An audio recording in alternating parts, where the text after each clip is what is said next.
So hello everyone, कैसे हैं आप सभी। उम्मीद करता हूँ शानदार होंगे। आज बात करने वाले हैं हम फॉर्म्स ऑफ पोएट्री के एक और टॉपिक की, जिसमें हम पढ़ेंगे लिरिक को। ठीक है, तो इससे पहले मैंने सोनेट पढ़ा दिया है, इससे पहले मैंने ऑड पढ़ा दिया है, जाके देखिए। अब देखिए आप लोग फिलहाल इस क्लास में लिरिक को। ठीक है, सो लिरिक लिरिक थोड़ा सा मैं इसको बढ़ा देता हूँ, इसके फॉन्ट साइज को, जिससे आपको परफेक्टली दिखे। सो डियर स्टूडेंट, लिरिक क्या होता है? The word lyric come from the Latin lyricus, meaning lyricus. ठीक है, सो इसका मतलब मैं आपको बता देता हूँ। जो लिरिक है वो कहाँ से आया भैया? लैटिन भाषा से आया है। कह सकते हैं रोमन भाषा से आया है।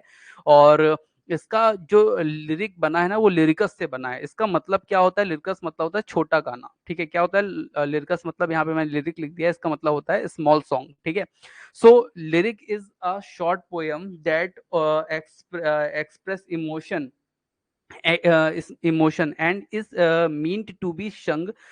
Lyric written by 15th century. ठीक है, तो ये 15th सेंचुरी से लिखा जाने लगा है। ठीक है, इसमें क्या होता है? एक इमोशन होता है, पोएट के अंदर जागता है, और उसी के ऊपर वो जो पोएट होता है वो राइटिंग कर देता है। ठीक है, तो ये चीज होती है, इसको बोलते हैं लिरिक। ठीक है तो आपको समझ में आया होगा बात मेरी, जो मैं कहना चाह रहा हूँ। The lyric was introduce by the great poet what. ठीक है, थॉमस वॉट का नाम आपने सुना होगा। थॉमस वॉट ने इसको क्या किया है? इंट्रोड्यूस किया है। तो ये भी एक इंपॉर्टेंट क्वेश्चन है, लिरिक को किसने इंट्रोड्यूस किया? तो भैया थॉमस वॉट ने किया। लिरिक कई तरह की होती है। लिरिक कई तरह की होती है, मतलब जॉयस, आनंद भरी भी होती है। मेलनकली, मेलनकलस मतलब होता है दुख भरी भी होती है। देशभक्ति वाली भी होती है, धार्मिक भी होती है। मतलब इसके कई सारे क्या हो सकते हैं? टाइप हो सकते हैं, कई तरह की ये जेनर इसका हो सकता है लिरिक का। ठीक है, तो कोई हंसमुख वाली, आनंद वाली बनाता है, कोई दुख भरी बनाता है, कोई देशभक्ति की बनाता है, कोई धार्मिक बनाता है। ठीक है, अलग अलग प्रकार की है। It must be short poem. ठीक है, ये एक तरह की क्या है? शॉर्ट पोयम है। ठीक है, it must have musical quality. इसमें क्या होता है? एक म्यूजिकल क्वालिटी होती है, मतलब छोटा गाना होता है तो मतलब एक सॉन्ग इमोशन तो होगा ना। ठीक है, it must express any one single emotion. इस पे किसी भी चीज के लिए एक सिंगल इमोशन होता है, जैसे कि ऑड में था ना, सिंगल इमोशन था, और उसके बारे में बहुत सारा लिखना होता था। लेकिन इसमें क्या होता था? एक सिंगल इमोशन के लिए थोड़ा सा लिखना होता है, इसे लिरिक बोलते हैं। ठीक है, so it must be simple and popular poetic composition. मतलब ये सिंपल, साधारण और पोएटिक एक कंपोजिशन होता है। मतलब कुल मिला के बहुत टफ लैंग्वेज का यूज नहीं किया जाता, सिंपली लैंग्वेज का यूज किया जाता है इसमें। The poet convey his expression और इमोशन स्विफ्टली, मेमोरेबली एंड म्यूजिकली। इसमें जो पोएट होता है वो जो अपने अंदर का जो इमोशन होता है उसको बड़े ही प्यार से, ठीक है, बड़े ही म्यूजिकल तरीके से, मेमोरेबल तरीके से उसको क्या करता है? लिखता है। किसमें? लिरिक में। According to an American poet, a long lyric is not possible. ठीक है, तो यहाँ पे एक अमेरिकन पोएट हैं जिन्होंने क्या कहा कि भैया लॉन्ग लिरिक पॉसिबल नहीं है। मतलब लिरिक अगर होगी ना तो स्मॉल ही होगी, मतलब छोटी ही होगी। A lyric is a subjective poem, मतलब ये विदाउट सब्जेक्ट नहीं होगी, सब्जेक्टिव पोयम होगी। तो ये तो कोई किसी भी पोयम के लिए होता है।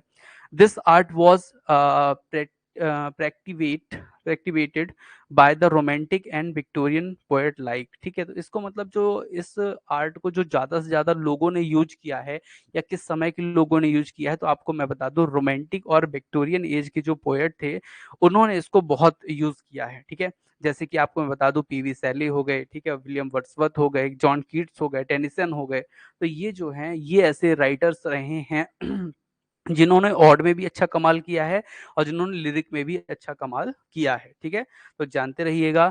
John John Donne John Donne is the lyricist belong to the Elizabethan age. तो ये कोई इंपॉर्टेंट वैसे नहीं है।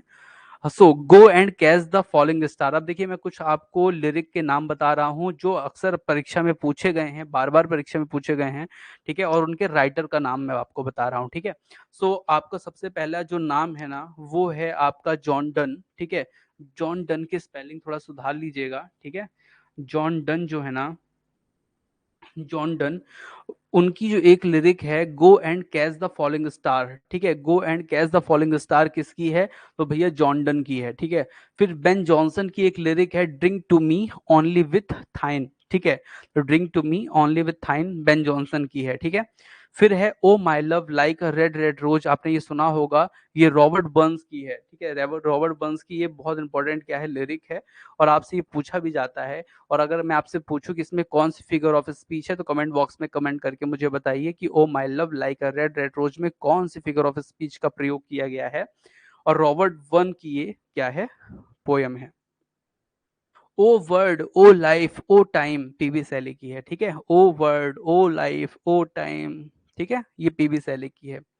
फिर Allegro is famous lyric poem written by Milton, ये एलेग्रो बहुत बार पूछी गई है, ठीक है, ध्यान रखिएगा, एमपी सेट सॉरी जो यूसी नेट का पेपर होता है ना उसमें ये पूछी गई है, ठीक है।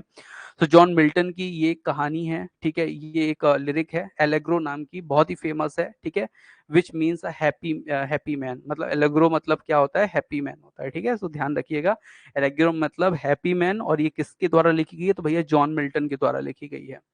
We ask and ask thou simplest and art still Matthew Arnold, तो be ask and ask how simplest and art still ये किसने लिखी है, तो भैया मैथ्यू अर्नोल्ड ने लिखी है, ये भी बहुत बड़े राइटर हैं, बहुत बड़े पोएट हैं, आप लोग को पता ही होगा। इन इज इंस फ्री, ठीक है, इन इज हिंस फ्री, ये डब्ल्यू बी ईट्स की है, ठीक है, ध्यान रखिएगा। इंस फ्री एक और पोयम है, लेकिन वो ये नहीं है, ये दूसरी है, डब्ल्यू बी ईट्स की है, वो किसी दूसरे की थी, शायद वो रॉबर्ट फ्रॉस्ट की थी, ठीक है। So I wander lonely as a cloud, William Wordsworth की, ये तो आप लोग को पता ही होगा, प्री के सिलेबस में भी थी, I wander lonely as a cloud, ठीक है, विलियम वर्ड्सवर्थ की है। रॉबर्ट हेनरी की कौन है भैया, तो द गिफ्ट ऑफ गॉड, देखो ये भी ध्यान रखिए कि रॉबर्ट हेनरी की कौन है, द गिफ्ट ऑफ गॉड, तो ये इंपॉर्टेंट है, द गिफ्ट ऑफ गॉड, ठीक है। चलिए, सो ये आपको यहाँ तक आपको ध्यान रखना है लिरिक में। और अब आपका बचे दो फॉर्म्स ऑफ पोएट्री और बची हैं जिनको आपको पढ़ना है, ठीक है। कोई क्वेश्चन हुआ करे आप कमेंट बॉक्स में कर दिया करें, ठीक है। सिमली, हाँ करेक्ट, नेहा तिवारी जी ने सही बताया, O my love like a red red rose, ये किसकी है, तो भैया ये इसमें सिमली फिगर ऑफ स्पीच का यूज किया गया है, क्योंकि लाइक है, ठीक है। चलिए, सो इसमें इस क्लास में इतना ही, नेक्स्ट क्लास में जुड़िए तो उसमें और आपको चीजें बताई जाएंगी।